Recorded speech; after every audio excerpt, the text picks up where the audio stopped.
ગીર પૂર્વ વન વિભાગ સ્ટાફ દ્વારા દિવાળીના તહેવારને લઈને સઘન પેટ્રોલિંગ શરૂ કરવામાં આવ્યું અને તહેવારને લઈને બહારથી આવતા લોકો ગીર જંગલ અને રેવન્યુ વિસ્તારમાં લાયન શો કે સિંહની પજવણી ન કરે તેમજ જંગલ વિસ્તારમાં પ્રવેશ ન કરે તેની તકેદારી રૂપે વન વિભાગ દ્વારા અલગ અલગ ટીમો બનાવી ગીરની તમામ ચેકપોસ્ટ અને નાકા પર વન વિભાગનો સ્ટાફ હાજર રહી સતત કહી શકાય કે પ્રેરણા કરશે અને ગુનાહિત પ્રવૃત્તિ કરનાર સામે કાર્યવાહી થશે। વન વિભાગ દ્વારા દર વર્ષની જેમ આ વર્ષે પણ દિવાળીના તહેવારને લઈને 15 દિવસનું ખાસ પેટ્રોલિંગની કામગીરી કરવામાં આવી રહી છે, જેમાં 24 કલાક દિવસ રાત કહી શકાય કે પેટ્રોલિંગ કરી તમામ વન વિભાગનો સ્ટાફ પોતાના કાર્યક્ષેત્રમાં રહેશે અને તમામ નાકા અને ચેકપોસ્ટ પર અધિકારીઓ હાજર રહેશે અને જવાબદાર સ્ટાફ પેટ્રોલિંગ કરશે। અવારનવાર લાયન શો અને સિંહ પજવણીના બનાવો સામે આવતા હોય છે, ત્યારે વન વિભાગ દ્વારા આવા બનાવો ન બને તેની ખાસ તકેદારી લેવામાં આવશે।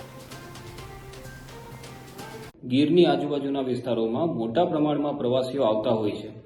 જેથી જંગલ વિસ્તારમાં કોઈ અનિચ્છનીય બનાવ ન બને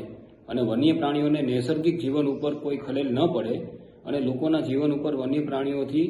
કોઈ જોખમ ઊભું ન થાય તેને ધ્યાનમાં લઈને વન વિભાગ દ્વારા રેડ એલર્ટ જાહેર કરવામાં આવ્યું છે અને વિશેષ પેટ્રોલિંગનું આયોજન કરવામાં આવેલું છે। જંગલમાંથી નીકળતા જાહેર માર્ગો અને જંગલમાં સ્થિત ધાર્મિક સ્થાનોમાં ટ્રાફિકની સમસ્યા ન સર્જાય તે હેતુથી પોલીસ અને વન વિભાગ દ્વારા સંયુક્તમાં સઘન આયોજન કરવામાં આવેલું છે।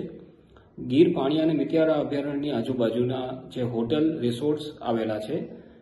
તેઓમાં ખાસ આ બાબતે જાગૃતિ કરવામાં આવેલ છે,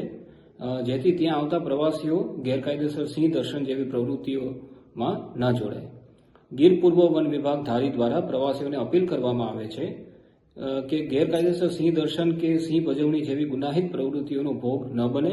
તેમજ જંગલ વિસ્તારમાં મોર, હરણ, વાંદરા જેવા વન્ય પ્રાણીઓને કોઈ ખોરાક ન ખવડાવે અને પ્લાસ્ટિકનો કચરો જ્યાં ત્યાં ન વેરે, ફક્ત કચરાપેટીમાં જ નાખે।